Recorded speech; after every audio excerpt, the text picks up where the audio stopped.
जय जगन्नाथ। चैत्र मास शुक्ल पक्ष की कामदा एकादशी का महत्व। यह एकादशी चैत्र महीने की शुक्ल पक्ष की एकादशी को आती है। और जैसा कि हमने पहले आपको बताया कि जितनी भी एकादशियां हैं, इन सब में युधिष्ठिर जी प्रश्न पूछ रहे हैं और भगवान कृष्ण उत्तर दे रहे हैं। युधिष्ठिर जी ने पूछा, वासुदेव आपको नमस्कार है। आप मेरे सामने ये बताइए कि चैत्र शुक्ल पक्ष में किस नाम की एकादशी होती है।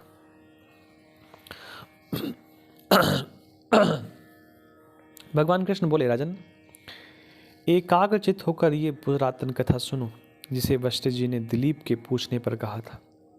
दिलीप ने पूछा, भगवान, मैं एक बात पूछना चाहता हूँ, चैत्र मास के शुक्ल पक्ष में किस नाम की एकादशी होती है।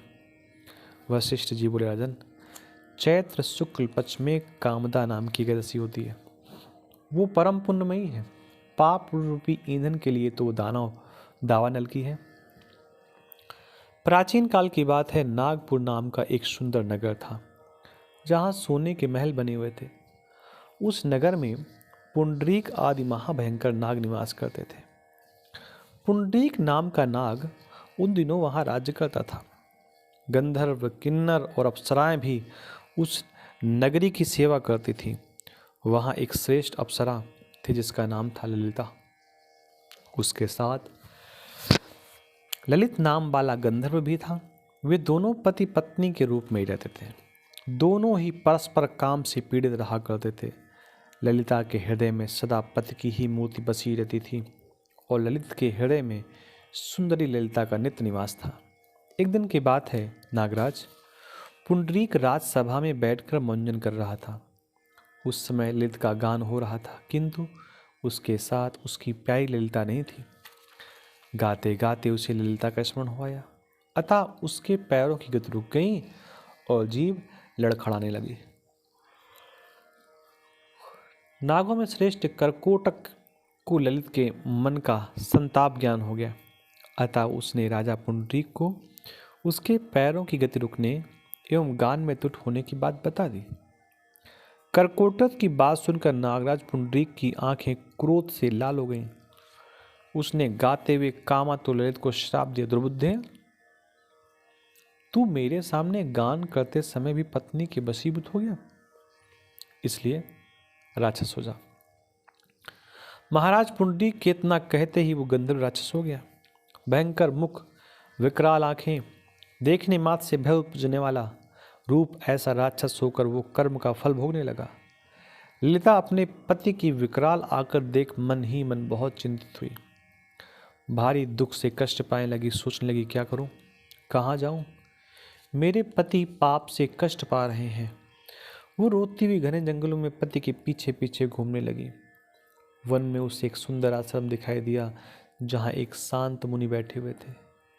उनका किसी भी प्राणी के साथ वैर विरोध नहीं था। ललिता शीघ्रता के साथ वहां गई। मुनि को प्रणाम करके उनके सामने खड़ी हुई। मुनि बड़े दयालु थे। उस दुखनी को देख करके वे इस प्रकार बोले, सुबह तुम कौन हो, कहाँ से आई हो, मेरे सामने सच सच बताओ। ललिता ने कहा, महामुने, वीरधनवा नाम वाले एक गंधर्व हैं। मैं उन्हीं महात्मा की पुत्री हूँ। मेरा नाम ललिता है। मेरे स्वामी अपने पाप दोष के कारण राक्षस हो गए हैं। उनकी यह अवस्था देखकर मुझे चैन नहीं है। ब्राह्मण, इस समय मेरा जो कर्तव्य है वो बताइए। विप्रवर, जिस पुण्य के द्वारा मेरे पति राक्षस भाव से छुटकारा पा जाएं, उसका उपदेश कीजिए। ऋषि बोले, भद्रे, इस समय चैत्र मास के शुक्ल पक्ष की कामदा नामक एकादशी तिथि है, जो सब पापों को हरने वाली और उत्तम है। तुम उसी का विधिपूर्वक व्रत करो। इस व्रत का जो पुण्य है या जो पुण्य हो, उसे अपने स्वामी के दे डालो। पुण्य देने पर क्षण भर में ही उसका शाप दोष से दूर हो जाएगा। राजन, मुनि का यह वचन सुनकर ललिता को बड़ा हर्ष हुआ। उसने एकादशी को उपवास करके द्वादशी के दिन उस ब्रह्मर्षि के समीप ही भगवान वासुदेव के श्री विग्रह के समक्ष अपने पति के उद्धार के लिए ही वचन कहा।